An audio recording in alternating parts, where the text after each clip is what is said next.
Hello, everybody. Welcome back to Maverick Mind. And I'm here to share a really exciting episode with you. That is because I'm speaking to a creative today and at a point in her career that I think is rarely documented in this way. You know, we're really obsessed with the outcome of things, the hero's journey, the success story, the looking back on a career and unpicking as why someone has been as successful as they have been. And there's value in that for sure, but there's something really rare and electric about speaking to someone right before they release their work out into the world. You know, when the vision is fully formed, the excitement is there, but the outcome is still wildly unknown. Today's episode, I've sat down with Apneet Sandhu. I sat down with her a couple of months ago, but as of last week, she's launched her brand, AURRA London. But as I said, I sat down with her a couple of months ago before launch. So she was preparing things. She was right in the thick of this thing that's been on her heart for a long time, slowly making its way out into the world. And that's a really exciting point to speak to someone.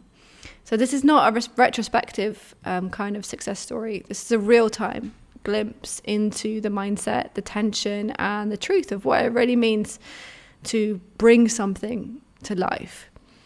So you're not just hearing a story of some brand, you're witnessing a moment of transformation where a personal experience becomes a product. A vision becomes visible. So Apneet's brand, AURRA London, is not just a fragrance line. It's like a sensory design studio wrapped in scent. It's a collision of art, deep tradition and identity made super modern. Apneet is creating perfume the way you might create a painting or a sculpture or a musician might create an album. It's a body of work, layered, intentional, intimate, and rooted in a centuries-old Indian art form called Attar, packaged for a brand new generation. And might I say, they're so stunning. After a career in finance and tech, including even landing a role at Apple, Apneet chose to follow something more personal, more primal, and that's what makes this conversation really powerful. This is an episode in trusting your inner knowing, about building something meaningful and trusting that intuition before the applause, and about remembering that creativity isn't always loud. It's often found in the quiet moments just before the launch. So if you're a creative standing on the edge of your next big leap or wondering how to turn your personal story into a soulful, powerful business, this conversation is really for you. Let's get into it, shall we? Apneet Sandhu, a huge welcome to Maverick Mind.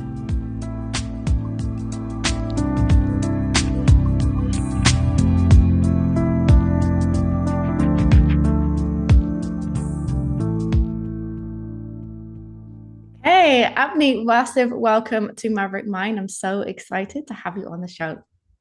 Hi, Ellie. It's nice to be here. I'm so excited. I think we'll have a great conversation ahead. So looking forward to that.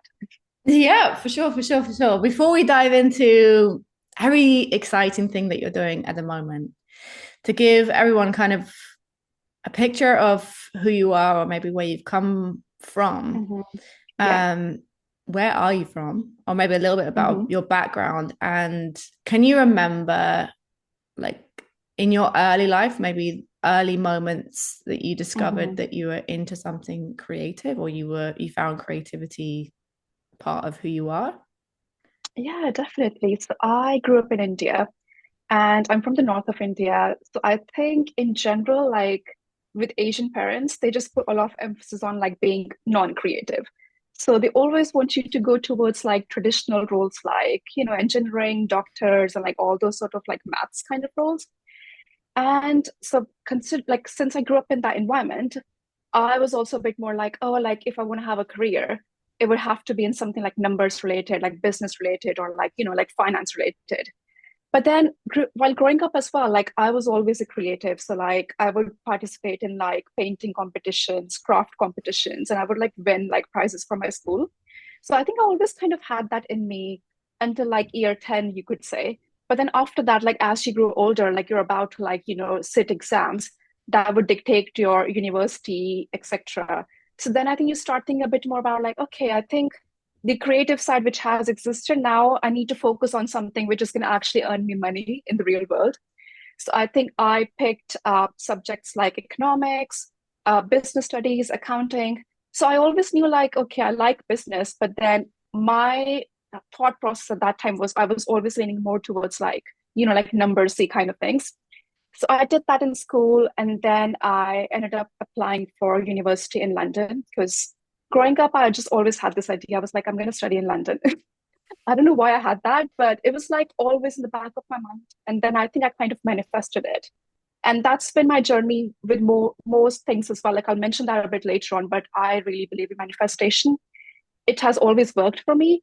And I was even doing it without realizing I was manifesting things. But now I realize I was manifesting them like all along.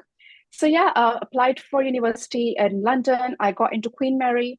And since I was doing subjects like accounting, economics, and like all of those commerce related subjects, I went for an accounting and management degree. So that was like my undergrad, like accounting and management. Love doing that because I think again, like even though I had this creative side, but then during that time I had kind of forgotten it. Like I was more into like, oh, making the balance sheet match kind of thing. Like if you know accounting, it's always like you have to match assets and liabilities and like all sort of those like, very academic things.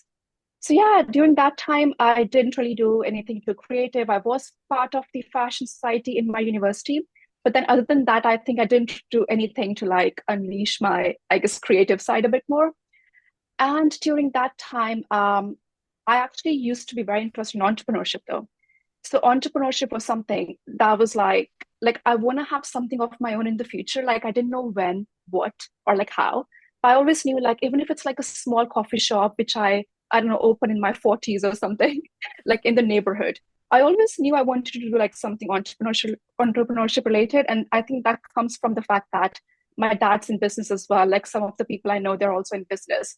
So I think it was always like in the family to like have that. So I did like a couple of entrepreneurship programs while at Queen Mary. That kind of opened my doors a bit more to the tech side of things. So I ended up applying for this competition at Queen Mary, and it was like I think a three step process.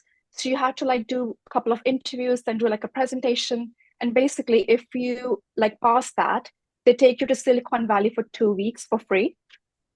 Wow. So, and me in university, since, like if you're moving from a different country and you've come somewhere for university, you want to make the most of it. So I would apply to anything and everything. So if I saw this opportunity of like, oh, like this program actually takes me to Silicon Valley for like 2 weeks, is for free. I was like, yeah, I'll go for it. Like I won't even think about like, oh, if I'm even eligible for that, or like, do I have the talent, or like whatever they're looking for, I'll just go for it kind of thing. And that's what I did. So I just went for that program, did the whole process, got into that. And then there I was in Silicon Valley, and I am visiting the Google office there. I'm visiting Twitch offices. So, like all these big companies and like startups, and also meeting like entrepreneurs as well. So it was kind of like a tech and entrepreneurship kind of program. So it was basically open to anyone who has a business idea, like a tech idea, or people like me who just want to work in tech in the future. So I just went in the program, and I was like, okay, this is it. Like this is the life I want. Like I want to work in tech, like in a big tech company, do all of the things that these people do. Like you have like free food, like it's so relaxed and everything. I was like, like I love this world.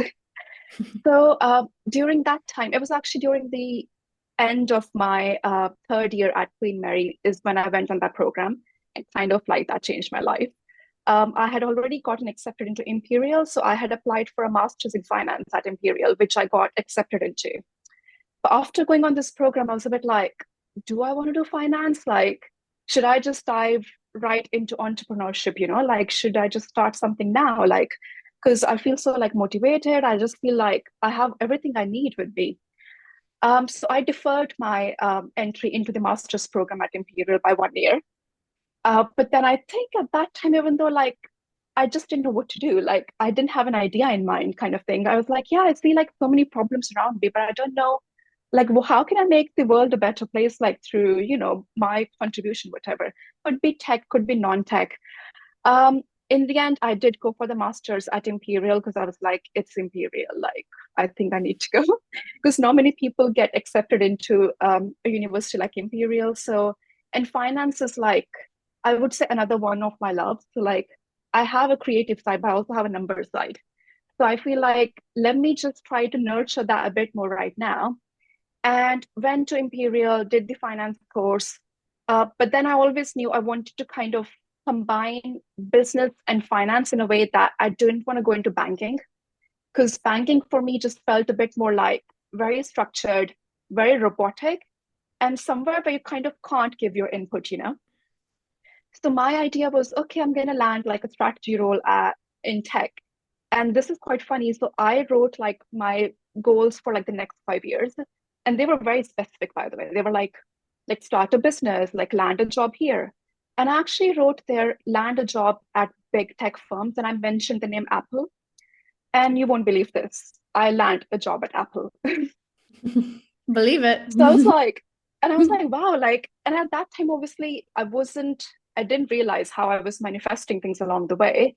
But now when I look back, you realize, like, wow, like, it's actually all your thoughts and everything that you put into things. Like, you might not have a concrete idea right now, but I think if you're just thinking about things that could happen in the 5 years, next 10 years, I think sometimes they just tend to happen without even you doing anything, kind of thing.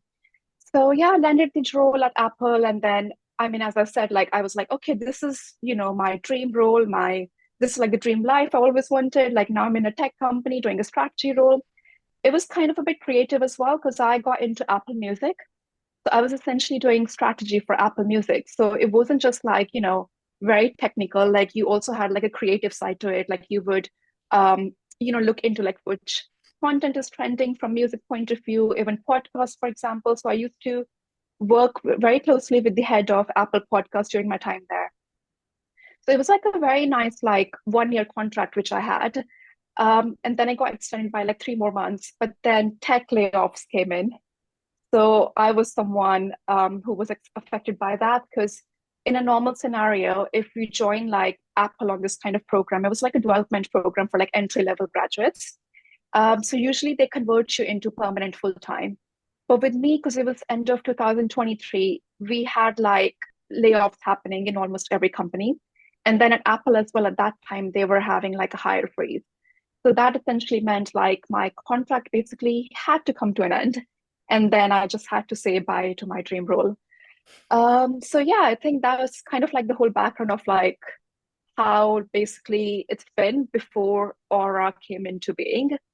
And I think when I had that free time with me to just sit down and be like, okay, now I've kind of ticked off one thing from my list, which was to land a job at a tech company and like kind of do something which was my big related stuff, like finance related, strategic kind of stuff. Now I was like, okay, let me do something which I really want to do. Like, what do I really want to do in my life? Like, what do I want from it? And I think from that, it was like, like, as I said before as well, like, even with entrepreneurship, I knew like that was my final kind of calling. Like, I don't know how it's going to go now as we launch and like how the business would do. But I feel like it's just like, even the whole process in the last 1.5 years has just been so fulfilling for me. Like, I just feel like I'm kind of bringing everything together. Like, it's not just my creative side, but it's also my numbers side, my financial side. So I feel like with business, it's like everything coming together. And I'm also discovering new things about myself, which I didn't even knew I could do. So because you basically do everything at the same time.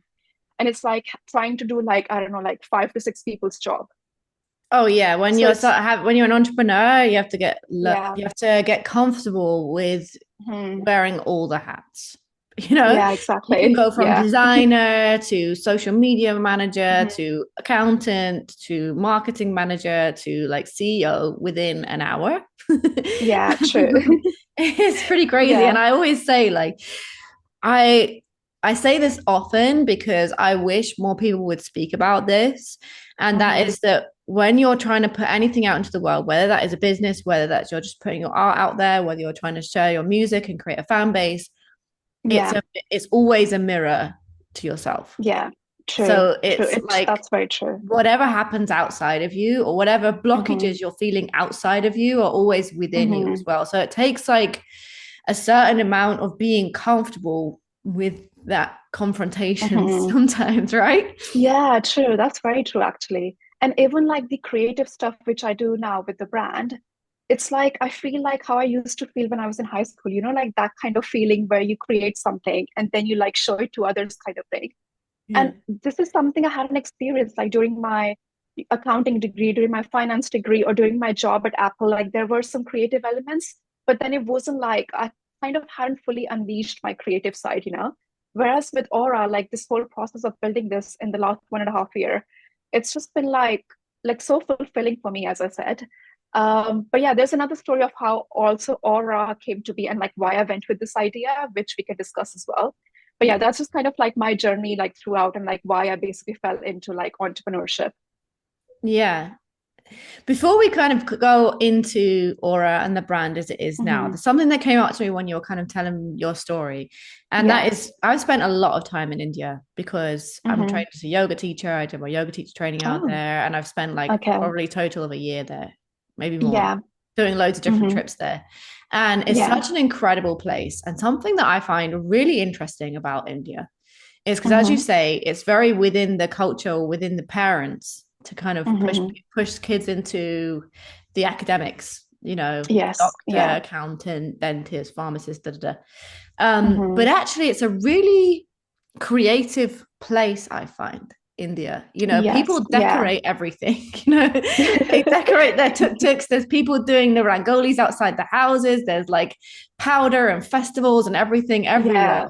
and chanting and singing, and there's Hmm. a lot of creativity that happens, but Yeah. it's not, also when it comes to your career, it's really not encouraged. So that's something I find really interesting about India. Yeah, that's quite true actually. Like it's not encouraged, but it's actually kind of like in the DNA of people though. Like it is Yeah. something that people just do like it's very colorful kind of culture. Like even for festivals, everyone's just like decorating stuff and like everyone's so creative. But when it comes to actually like choosing a career, that is not something that the culture would encourage you to do. So I think that is like, yeah, that's a very good observation actually. Yeah, I think it's common like within parents of all cultures, like Mhm. not just India. A lot Yeah. for a long, long, long time. This is another thing that I say often. It's a long, long, long Hmm. time. We've kind of been given the picture of a creative career isn't the one that you make money from. Yes. Yeah. But that's quite old time. That was Hmm. like maybe without the internet, it was a lot harder. But with the internet, Yeah. it's actually wildly possible to make a really great business or to share your Hmm. art with the world and make money from it and create a living from what you're doing. Yeah. But I think, yeah, it's still kind of in a space where maybe it's not so encouraged because we have the fear of it being an unstable path. Yeah. Yeah. It's mostly the failure, the risk as well, because with these other jobs, it's like there's a bit of stability there. I mean, not a bit, but like, yeah, you can say bit these days because of the layoffs, I mean, but usually, traditionally, they were stable. Yeah. And then it was like, yeah, if you're in there, like you're set. Like it's not like you have to think about, oh, how I'm gonna earn money this month, or like how am I gonna like do my expenses? Whereas with having something creative, it's a bit of like risk, like you kind of fear failure as well. So I think like honestly, I feel like creatives are actually very strong because Mm. they really believe in their power, they really believe in their craft, that they're willing to take that risk and take it forward. Whereas with someone who might be doing like a traditional degree, kind of, like a doctor, engineer, I think with them, it's like that's hard in itself as well. But it's like a bit more stable once you have kind of earned your certification or your degree, or you're like qualified to do that.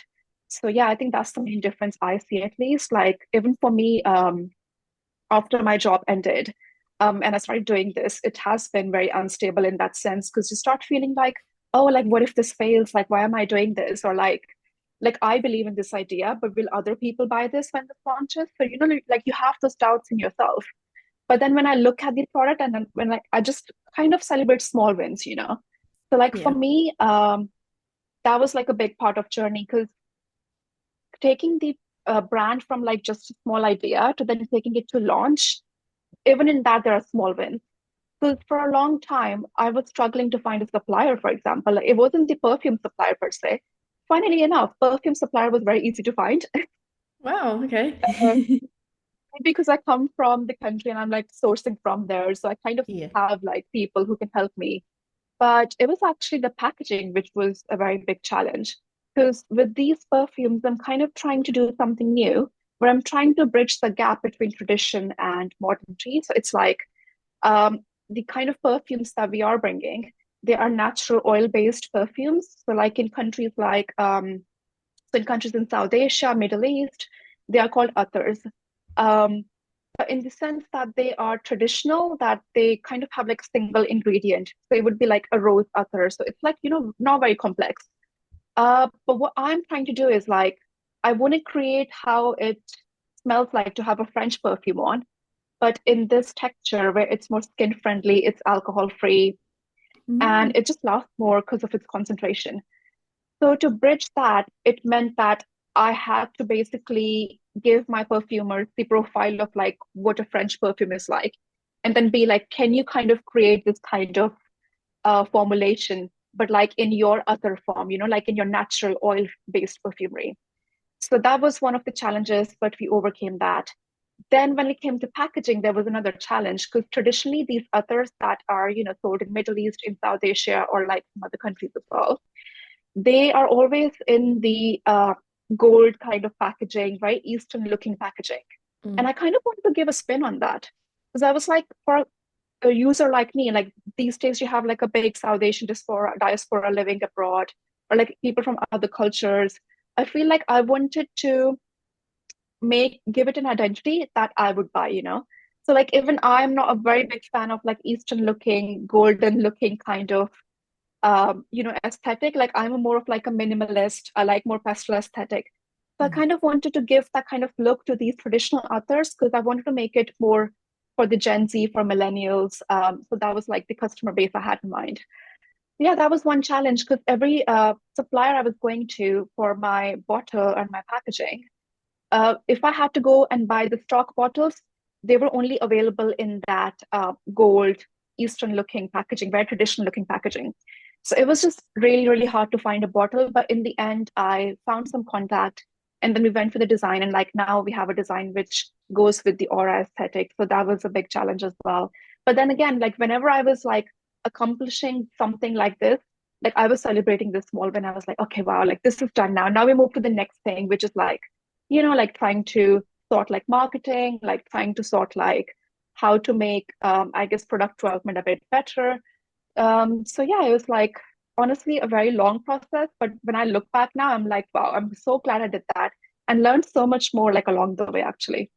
Yeah, that's a really great habit and something that I tell people to do often because I think that often when you're a visionary person or maybe you're a bit ambitious or you're trying to do Mhm. something big and you Yeah, have a long list of things that you've got to do to make it to bring it to life, yeah.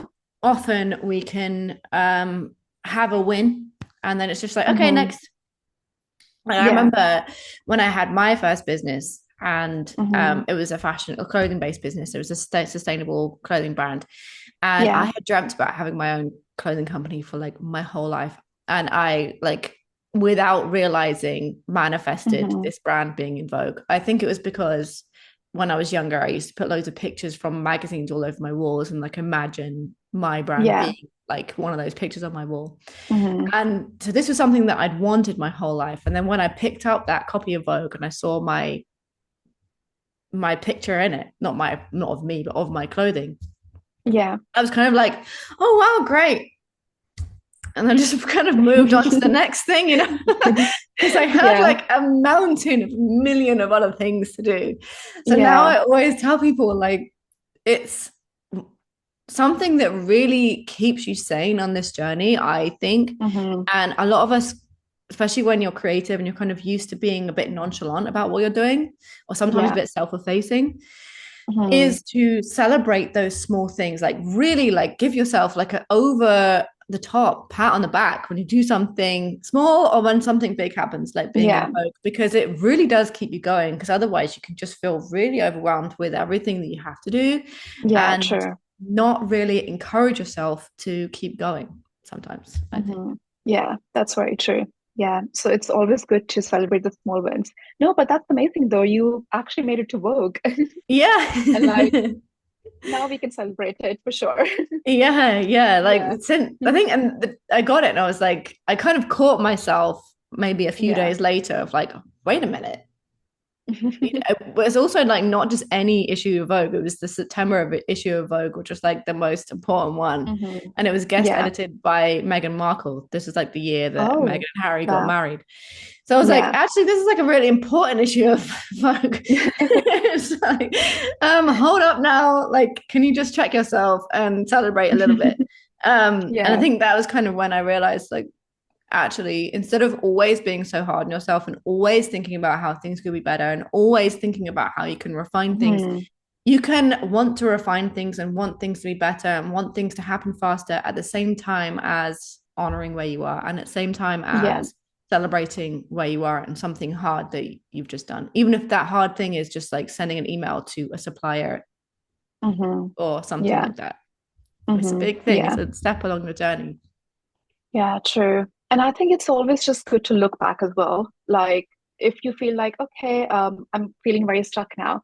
But I think if you just look back and see like maybe 1 year ago, you didn't even have this much work done, like you actually made so much progress in this like last 1 year. So I think that's good to do as well. Like that is something I do. If I ever start like doubting myself of like, what am I doing? Like, why am I doing this kind of thing? So I just look back and be like, oh, like during this time, like same time of the year, like I had literally just registered the business, for example. Like, didn't even know what it was going to look like, or didn't even know like what kind of customer we are targeting, or like anything basically. So I think it's really important to like look back as well and just like acknowledge the fact that which what journey you've had until now on this idea and like where you want to go. So I think that helps a lot as well to like stay motivated. Yeah, definitely. And kind of going back a little bit to like the moment where maybe you left that last job and then Hmm. you started Aura, what was it that made you think like fragrance, that's what I'm going to do? Yeah, so this actually comes from a personal experience. So I think while I was growing up, and then I didn't really realize this, but then so every time like a friend would come to me and be like, "Oh, like this is a perfume, like smell it or whatever." Like to me, they all smell the same. Unless they were like completely different, I couldn't really smell them because I think I'm sensitive to like alcohol in the Uh, perfumes that is usually found. So like in your mainstream commercial perfumes, they like use like a big concentration of alcohol. And I think whenever I smell an alcohol based scent, it's the alcohol that overpowers the scent for me. And I just can't really get the real scent out of it. And I know that doesn't happen to everyone though, but it's like some people are just more sensitive in that sense than others. Like even my skin is super sensitive. So I just didn't like the experience of applying a perfume that dries my skin, first of all. And then at the same time, I can't even get the smell. Like I just smell chemicals in that. Like I don't actually smell anything good in that. So I think over the years, like whenever I even bought a perfume, I kind of bought it asking someone else and being like, oh, like if they say like this is a good perfume, then I would buy it. But I personally, if I smelled it, I couldn't really tell like what it was about, Like to me, it just smelled like a bunch of chemicals, honestly. So, but then I didn't realize like, okay, because you don't really think too much into it. You're like, oh, maybe this just smells like this to everyone, I guess. But then during COVID, this sensitivity actually got heightened a bit. It just became so overwhelming in the sense that so any kind of strong smell that I would come across, it would just trigger like a dry cough for me. And then I wasn't noticing it, but then people around me were noticing it. And it was like during COVID. So I think I was a bit paranoid as well. Like, why do I have a dry cough, which is like a symptom of COVID, right? And then that's when I actually went to a doctor, and then the doctor recommended. He was like, yeah, you have the sensitivity, but then during some phases of your life, it just gets heightened a bit.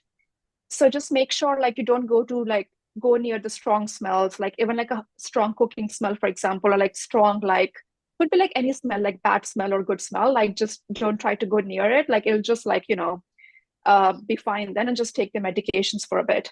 And then one thing he told me was like stop applying perfume. Yeah, so the doctor recommended using the natural oil-based perfumes, and then so I started using them. I got a couple of them from India from when I was going to come back to London for my master's. I was like, okay, I'm going to start using these now. And then, so before that, if I was using like a standard commercial perfume, not these others or like the oil-based perfumes, I didn't never really got any compliments like that, where people would like, kind of stop me and ask me, oh, you smell so good. Or like even be like, like kind of like recognize your smell. So like when I started using those perfumes, they become like your skin.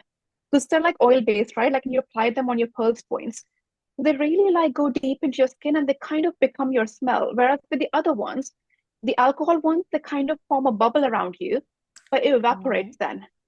So that's the reason why they kind of become like your signature smell, if that makes sense. And Mm. then my friends were complimenting, and then when I would show them the bottles, I think the bottles were just not like very, I don't know, like aesthetic looking, whatever. Like very like, I don't know, traditional looking. And I think that is something people of my generation they don't like. Even I don't really personally like that Yeah, for style. sure. I like to have a nice bottle like on my nightstand or like on Mhm. my dressing table or with my makeup and stuff. You like to have Yeah, like the nice bottle that's there yeah, for sure. yeah, true. So that was something. Then I noticed a gap, and I was like, these perfumes are so good that they get you so many compliments. They are like good for your skin. They're natural. They're long lasting because it's like there's no like alcohol in that, right? Which dilutes it. So essentially, it's like the true extract of the natural material. So, so because of that, it's going to be more long lasting because it's the actual true essence of the spice or the herb or the flower, whatever. So then I thought like, okay, like I think I need to create like this realization kind of came a bit later on though, because then I kind of went into, I did my master's degree, then I did the job at Apple, but then once I finally had some free time and I was like, okay, let me do something which I love, like what would I create? And then thinking back to it, I was like, this is something that I see a big potential in, like I see a huge gap in the market. And it's like a personal story. Like I would love to have a brand like Aura, which I could buy from. So there was no Mm. brand in London. Like there are brands which are like, more Middle Eastern, more South Asian, but then I think I don't resonate with them as a consumer because they tend to have a very traditional kind of packaging. Their scent profiles are also like very traditional. Like they don't have what I look for. So that I saw a big gap in the market from this point of view, and I was like, what if I create one? Like then I don't have to worry about like trying to go to these perfume houses and trying to pick like one or two which suit my scent profile that I'm looking for, suit the kind of look I'm looking for. So that's how the idea came, and that's how I basically, the idea of Aura was born. So essentially, it was to kind of bridge this gap between tradition and then being modern, as I said before as well. And then for me as well, like even though I grew up in India, but then since I've spent like almost a decade in London, I think this brand is a reflection of me as well. So I try to bring like, my own characteristics of like being sophisticated, like kind of timeless, kind of fashion, like all of my choices which I use in my daily life, and then create a brand which is like a reflection of myself. And then hopefully it resonates to more people as well. And then I really wanted to, so when I researched more into the others, so they're traditionally called as others in these areas, and I looked more into that. And apparently it's a dying craft because most of the people Oh. they go for like your commercial alcohol-based perfumes. And this is actually like a small batch production, so it's not something that is mass produced. It takes a long time as well. So it's very labor intensive. It's like, it's handmade. So it can't be actually made like a normal commercial, like mass production kind of perfume that you just buy from anywhere. Because of that, it's a bit expensive as well. So it's a dying craft. And I just thought like coming from there, like coming from India and this area which where they make it.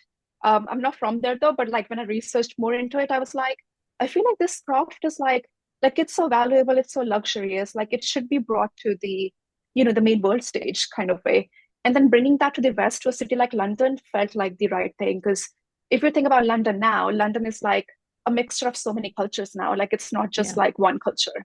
And I felt like if I bring this traditional perfume from where I come from to a city like London, like kind of like my gift to London, since I've been living here for a long time now.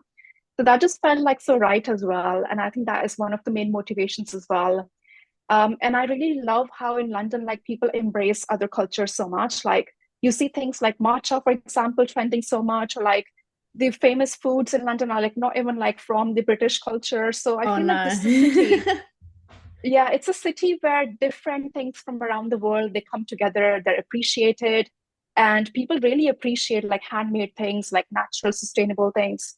So yeah, I think that's how the idea came of building Aura. And I always knew from the start I want to give it like a modern, aesthetic. like a pastel kind of feel, minimalist kind of look. Kind of wanted to incorporate like, like the things I like into this brand as well, like the keywords I mentioned. So I was very super clear on that. Just obviously didn't know which suppliers I'm going to go for or anything. But then, yeah, like luckily I got very lucky so I got samples from like different suppliers from that area in India. And then I brought them back to London to like test with some of my friends. And out of all of the suppliers, there was only one who was doing what I wanted. So all the other ones, they were just making like your traditional kind of attar, like it would just be like single ingredient, like jasmine attar or like rose attar, or like very Indian specific smells, which I Mm. know wouldn't work here, or which I know I wouldn't personally apply myself as well, just because you all are, I think French perfumery has obviously dominated like most of the perfume industry around the world as well, and the same has been in India. Like even in India, people don't use these others, for example. Um, so then I found a supplier who was basically doing what I wanted, and he basically blends like traditional other making techniques with modern perfume notes. So in the end, a product that you get is essentially like a French, like it's gonna smell like how French perfumes smell, but the actual composition is natural, it's oil based, it's alcohol free. So it's much more like the texture is like much more better, like the longevity is better. So then, yeah, that was it. So voila, that was the moment for me. I was like, okay, this is the supply that we're going for. And then, yeah, the formula was sorted. And I think once I had that, I was like, okay, like now I see good potential in this because I've got a good product. And now I can kind of work on the other aspects, which are like, design and like the branding aspect of like how it's going to look like, our values, our mission, our vision. And I knew I wanted to have these things in place right from the start because I think that's probably like my finance accounting background coming into play. So I kind of went in a very structured way. So I was taking everything side by side where I was doing like creative things as well. But then at the same time, I was bringing my business knowledge as well. And then trying to make sure like, okay, it's like a good balance of that as well. So yeah, that is something I did. First thing I invested into after finding the supplier was branding because I wanted to have Yeah. like a very clear brand in my mind, like who is this for? What are our values? What is our mission, our vision, our color palette, for example, our imagery. So that is Yeah. something I did in the beginning. So then whoever comes on board and like whoever I hire like along this journey to take this brand to launch, we all follow the same, like blueprint kind of in our mind, So whoever I even hired, like for example, if I had like a freelance marketing person, I would show them that brand book, which I had made right in the beginning. And then you kind of attract the same type of people coming into your brand as well, because then they understand the kind of aesthetic you're looking for, because you could say premium, luxury, whatever, but then even in that, you have to, like really nail down like what kind of premium luxury or like is it more like pastel aesthetic? Is it more like loud aesthetic? So I think it's very much like trying to um trying to kind of like picture it all out and then trying to have like a good branding person bring your vision to life. So that's the first thing I did. Yeah, I think having some maybe like people listening, if you don't have to Mhm. have the funds or something to go ahead and get a really expansive branding person to do your brand. I think even just sitting down and thinking about Yeah. the pillars of your brand, the Hmm. values, the kind of colors, kind of vibe, and Yeah. having like creating your own kind of brand book in a way, and like what you Hmm. stand for, what you don't stand for. It's one of those things that gives you a lot of direction and also a lot of confidence in what Yeah, you're putting true. out into the world. I think also from my own personal experience, whenever I've done that for a business or anything Hmm. that I've put out into the world, it's made me a lot more excited as well. Because I'm Yeah. like, oh my God, look at this thing. You can see it, like the Yeah. of it in Yeah, front of our exactly. eyes. I mean, I'm Yeah. sure like finding the supplier that actually did what you want it to do is always really exciting as well because you can kind of smell the thing that you're going to be selling. Yeah. But yeah, definitely having like some kind of brand vision gives you so much direction. And also when you're starting to connect with people or put things out, even before you've launched, Yeah. it just gives you, again, so much more clarity over what you're doing and what you stand Yes, for. And exactly. it makes Yeah. you kind of have this kind of straighter spine when you're talking to Hmm. people, I find. Yeah, yeah, true. Yeah. And then as I said, like you attract the right people then, because then they can see like your brand of like how it's going to look like, for example. So I think then they kind of get an idea as well, and then you kind of attract the right people as well. That's definitely very useful. And you don't really have to go out and like, as you said, like spend so much. It's something you can just do yourself as well. So it would be like something that you do on yourself. Like if you already come from a design background, that's something you can do already. Whereas for me, I could picture it in my head of how I wanted to look, but I didn't necessarily have the like design, I guess, expertise to like, make those things, So I think it just depends on like whichever thing you think you lack, that's where you need to get some outside help. But whichever thing you can do yourself, just do it yourself. Yeah, for sure. And I think that sometimes, especially when like you are an artistic person, sometimes you think, well, Hmm. I can just throw something together that's of my own. Yeah.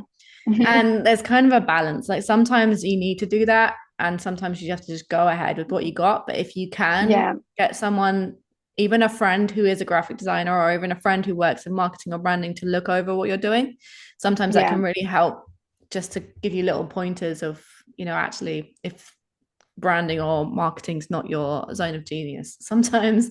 Yeah, um true.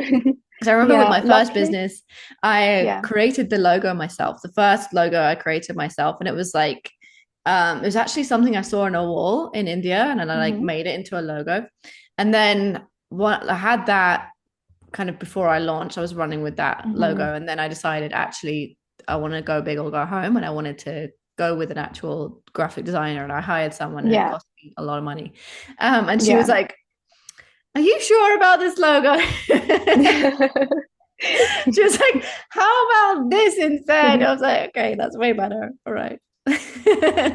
I actually had to work with two designers because the first designer I got, I think, um, because I was trying to kind of move away from this traditional image, right? You want to have the product having being the traditional in that sense, but then if you're trying to bring something which is going to be like amalgamation of West and East, so then I think with the first designer, I wasn't really able to maybe convey my idea to that person very nicely. So then the result I was getting from that person wasn't something I was looking for. And then I think with the second person I went with, because I wasn't happy with, like, even though I wasted money on that as well. But then I was like, you know what, until I get this correct, because I'm a perfectionist, I think I've realized. So I don't really put something out there without making sure that this is absolutely perfect. And I always think of it like, oh, like imagine like I'm creating something which I can buy kind of thing. So then I just kind of put myself in the shoes of the customer as well. So I basically went through two designers. I first went with another one, didn't really like what we were coming up with. Then I went with the second one as well. And then the second one kind of captured exactly what I was looking for. Because then, as I said, like I could explain to them, like, this is what I want, like, whatever. But then I didn't have the design tools or like the expertise to make it myself. So it was a bit like, and I tried the AI tools as well, by the way. So I tried the AI tools as well, but then I think AI, like for now, it is doing a great job, but there are still some things where it lags. So I was like, you know what, like I need to have someone who kind of gets my vision. So that's when I went for that. But yeah, in the end, I was like super happy. I was like, okay, now I can see what this is going to look like. So it's amazing. Yeah, it does make you feel so much more excited. And I think like for a Yeah. product like yours, I think it's funny, isn't it, that sometimes we um there's like a really traditional way of doing something, and Hmm. then like it's between like east and west, like the western way kind of becomes the fashion in the east. And then now I Hmm. feel like in Yeah. the west people are starting to get really conscious of like hormone disruptors and stuff. So Hmm. people are starting to like question whether their perfume is toxic or anything like that. So I think like something Hmm. like what you're doing could really Yeah. become like a big thing within the west, and it kind of sort of switch around, Yeah. which is quite interesting, I think. Yeah, true. I mean, I'm hoping that's the thing because I feel like if a product is like really good, no matter where it comes from, why shouldn't it get the attention that it deserves? And even me growing up in that culture, I never knew about these perfumes just because, like, I think in general, like now you see like Middle East kind of taking a forefront in the perfume industry, but for a very long time, it has been dominated by the French. Yeah. And you haven't really seen like perfumery from other cultures come up a lot. And there are products out there, like, why do we have just one, like, this alcohol-based scent, which if I go to like Sephora or Boots, I only see alcohol-based scents. Like, why don't I see like natural perfumes? Like, there is such a big gap in the market. And then, like, why isn't it like very accessible? And the main reason is because um, people don't really think about the consumer who is buying them. So they keep on kind of branding it in a way that is very traditional. So then people start thinking, Yeah. like, oh, maybe this is not for me, this is probably like someone from that culture. So that's why Yeah. I want to break away from that. And I want to like bring this part forward, but in a way that it's going to appeal to people in the West as well, to me as well, and like in general. So like just going by the trends of today is what I hope to do. I haven't tried this. So I went to Italy, I think it was like 2 years ago. And I tried to see like if they have something, just randomly I did this. Went to so many stores, asked for like, do you have something natural? And no. Everywhere you go, they just have alcohol-based perfumes. And I'm like, no, like there should be a category in skincare, in makeup. You get so many alternatives. Why is that the same case? Why isn't that the same case in perfumery? Like it needs to be diverse. So I think that's another big cause that I want to take forward with this brand as well. Like with perfumery as well, people should have different alternatives. They should have choices. They shouldn't just have to go with an alcohol-based scent, even if they're sensitive to it, just because there's no other options easily available. Like, so I think that's one of the things as well. I love how like Middle East is also coming a lot in perfumery these days. Like you see brands like Kayali doing really well. Um, that's by Mona Katan. So I think, yeah, like now is the right time to bring a brand like this, just because people are more aware, they're more open, they're willing to try niche things. So yeah, that's also one of the main things at Aura. Yeah. Love that. And kind of, I suppose, to kind of bring your journey all together, I'd love to know, like, in the time you've been putting Aura together and kind of what, because as we say, where the beginning, you come from a space where Mhm. you come from a culture, or even like any culture, most parents are a little bit worried about their child doing going at life on their own. Yeah. Or we also kind of, when you don't have the safety of having a quote unquote real job, um Mhm. we can come up with a lot of internal battles. So I'd love to know, like, in the process of putting this together, what were kind of like the moments of resistance that you faced, either within yourself or within friends and family around you? Yeah, I think for me, it was not just the finances part of thing, but it's also the fact that it kind of feels like, oh, I'm doing something which is gonna be faced with a lot of hurdles just because it's something new in that sense.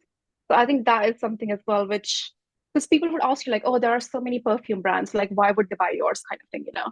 So then that was also one of the things I was like, why am I doing this kind of thing? But then I look at the actual perfumery, the fact that it's been done in through generations, like it's been a craft that's been passed down through generations. So that keeps you going. But at the same time, from the finances point of view as well, like it's very hard because you kind of have to like for this business you kind of have to like downgrade your lifestyle a bit because you think like, oh, maybe I could just invest this money into my business, like why am I getting this extra thing which I don't need right now. So I think that was like something which I had to do. Like I did have to like kind of make some lifestyle changes in the last year or so, just to make sure like every single money that I do have, like I'm just like investing that into business. And luckily with the family, I do have that support as well. So luckily they're willing to invest into my business as well. So that's, I'm very lucky on that side. But then again, at the same time, I think it's not the same as having a job. Like I don't have like a stable like income coming in every month where I know like, okay, I can like splurge or whatever. So I think splurging part has definitely gone. Like I am living a very minimalistic, basic kind of lifestyle, but I think that's just like every entrepreneur though. Like whoever I've spoken to, especially in the early years, I think you kind of have to like just think about the business. So I think that's essentially what I have done as well. Like whatever extra income which I would maybe like I kind of like would spend on like I don't know like fancy restaurants, dinners, or fancy holidays. Now I don't do that. I would instead take that to the business. So that's one of the changes I made. Another thing I got lucky with was I kind of got like silent investor as well, like a business partner. So with that, it became kind of easy as well. She wasn't there from the beginning, but when I spoke to some people in my circle, like in family friends, so then I have a family friend who then really believed in the idea. And then she was like, yeah, I'm willing to come on board, like, and I can help you with half the investment. And you can just be the person who is, kind of like the face of the brand, who essentially builds the brand. So, but she's kind of like still in the background. So I think that helps a lot as well.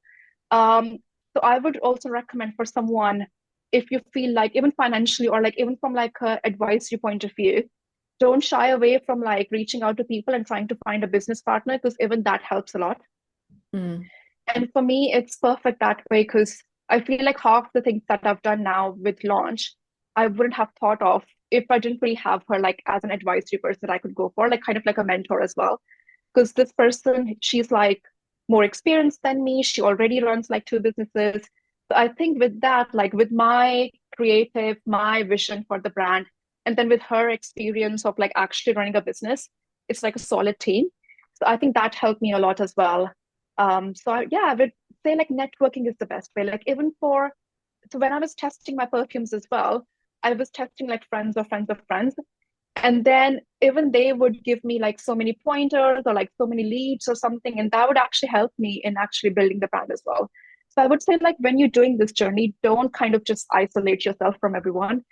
At least for a brand which you know is going to be something that is going to be experienced by a lot of people because you want to have like real feedback, like real human feedback, customer feedback, and especially feedback from people who you know are going to be your customers tomorrow. So I didn't really shut myself down. I tried to kind of venture out more then, like network more, trying to like find people who would, like give me some pointers, like found some people who were like kind of like perfume gurus. So they would tell me like, oh, it would be good to have like this note in a perfume. Like if you can get your supplier to make this note, that would be amazing. And I was like, yeah, that's such a good idea. So vanilla perfume, which you see trending a lot in like mainstream commercial perfumery, that's not a thing in this oil-based natural perfumery as much. So I Mm. told my supplier to make me a vanilla perfume. So that was something I like asked him to do, and then he created something, and that's now one of the best perfumes that we have, like based on the feedback which I've gotten from my testers. And that actually came from an idea that someone gave me. So they were like, yeah, like imagine if in this oil form, in this natural perfumery form, you could get like a vanilla perfume. So I feel like it's really about like don't basically try to do everything alone. Wherever you need help, try to reach out to people. That's Um, really great advice. I think so often when you're a visionary person or a creative minded person, we don't want to show yeah. anyone until it's just right. We don't want people Yeah. to see it until it's finished. Yeah. Or until in our mind it's as good as it can be. But I Mhm. think there's real value in showing people and getting that instant feedback from what you're Yeah, creating, true. whether that's you're showing them your art, you're showing them like bits of your music, or showing them your Hmm. product and just seeing what they say. Because Yeah. they do come up with things that maybe you haven't seen. And the thing that I think is really Yeah. powerful, like this is kind of niche, but specifically for your brand, is that with Hmm. perfume, I find, especially when it's like a quite a niche perfume, people smell it differently, you know? Yeah. Like we all kind of like, it sounds a weird thing to say, but if I think of like a really like well-known niche fragrance, I think of like Le Labo Centaur 33. Yeah. And like Hmm. for some people like me, like that is like such a good smell. Like I love that smell. Other people Hmm. hate it. Like for some people, they smell it in a completely different way to the way that I smell it, which I find Yeah. so interesting. And No, that's sometimes the like thing I'll with wear a perfume perfumes. one day and I can smell like one note a lot more than others. It's really interesting. Yeah. Yeah, true. That's something I learned during testing as well. Like, so during testing, like, let's say I have this perfume here, and then I would give that perfume to like 15 to 20 people to like test different like backgrounds, like different experiences, different places where they grew up, I guess. And then they would all have different associations to it. So, like, someone would relate it to like their mom, for example, or like someone would relate it to like, oh, like when I used to go to school, like there was this like shop on the way, and then I could like this. So I feel like everyone kind of relates to scent in like different ways, depending on what kind of experiences they have. And I think cultures also play a big part in that as well, or like the experiences you might have had, like maybe you lived in like on an island, for example. So then if you smell something that's like fresh aromatic, that resonates to you more just because you lived that island life. So you kind of want Mm. to like have that familiar feeling, like of being on an island. So I think scents are honestly amazing. Like I feel like they evoke emotion in you, and that is like something honestly so beautiful about them. Yeah, definitely. And like people listening, for those that are not like in the scent world, I think that that really applies for anything that we create. You know, you can create a Yeah. song and people will resonate with it in totally different ways, you know, hit them at different times in their life and become an Hmm. anthem to a certain moment in their life that maybe you didn't intend it to. If you're Yeah. like, you know, creating clothing or art or sculpture, again, people, you can't control how someone's going to receive what you're putting out there. And I Yeah, think it's true. kind of being open to whatever you create having its own story thereafter. You know, Yeah. like you create something because you thought it would be cool to create a vanilla scent, and then somebody else says, oh my god, yeah, that reminds me of my mom, but like you didn't know their mom, so you can't control that someone's going to remember it, Yeah. like notice it like that, but that's just what happens. And Yeah. I think that a lot of creativity is about that, and I think that's the real magic of it, to kind of Yeah. think that this is thing that I'm making is something that I love, but it will have its own story afterwards. Yeah, true. Yeah. And yeah, that's actually quite, I feel like that's very interesting and also very like daunting at the same time. Because then you're Yeah. like, oh, I'm creating this and then putting it out and let's see how people react to it. But that's also fun because that's like Yeah. part of But also entrepreneurship it's as like well. the potential of it, right? Like you can create a Yeah, fragrance and then exactly. like someone's gonna wear that on a date. Someone's gonna wear that Mm. like or someone's gonna wear that in their day to day, someone's gonna wear that. And like sometimes there are some fragrances that you wear to like put you in a certain kind of mood. Like sometimes you want to feel really empowered, like you have like a Mhm. smell that makes you feel that way. I think Yeah, that's true. a cool Yeah. image to think about, people like using it in that way. That's exciting to me Yeah. anyway. Yeah, exactly. That's kind of, this is quite funny though, because even on our website, which is currently in work, we try to basically create the product pages in a way that we try to associate them to real life experiences. So, for example, if it's like since I've given the example of the vanilla scent, I'll just go with that. So, with the vanilla scent, I wrote things like comforting elegance, or like it's like sipping like coffee on like a warm evening. So, like we try to create like associations to that so people can relate more to it, and it becomes more real, you know. Like I kind of wanted to break away from the fact that when you just discuss the technical notes, you know, you kind of want to relate those notes to like real life things. And I think that is something that we try to do that as well. So hopefully, let's see how it's received. That's a great idea. Sometimes when I see people describing fragrances, I'm like, what is that? Like the top Yeah. note, the base note, like I don't know what any of that means. Like, what does it smell like? Yeah, exactly. Which is why like we try to become like very visual with this. So it's like if I'm putting out like an amber wood scent, I want people to like visualize amber woody kind of, you know, notes in there. So not trying to be too technical, but like thinking more from like a customer point of view. So yeah, I think that's what we try to do as well. So that's quite interesting. Love that. Cool. Well, I'm so excited to see the brand come together in its total form very, very soon. By the time this is out, it will be out very, very soon, I'm sure. Yeah. But to kind of leave the audience with where best to find you when you do launch, where would be the best place they can come and see Um, the brand as a whole? I think the first one would be Instagram. So, because I think we're putting out really good content there. So that would be good to check. We'll also have our website up and running. So that would be www.aurralondon.com. But if you also want to reach out to me as well for any questions, I think just feel free to reach me as well on LinkedIn because I'm very open to answering any questions as well. Because I feel like for people who might be in the stage where they might have an idea, probably in the same industry as me or a different industry, I think it's still good to like talk to people and get a sense of like how to do something. So yeah, open to those questions as well. Yeah, definitely. Cool. Well, I'll leave the links, of course, in the show notes for everyone to find you. But otherwise, I cannot wait to smell it myself. And thank you again so much for coming on the show. Uh, Thank you so much, Ali. It was honestly a pleasure.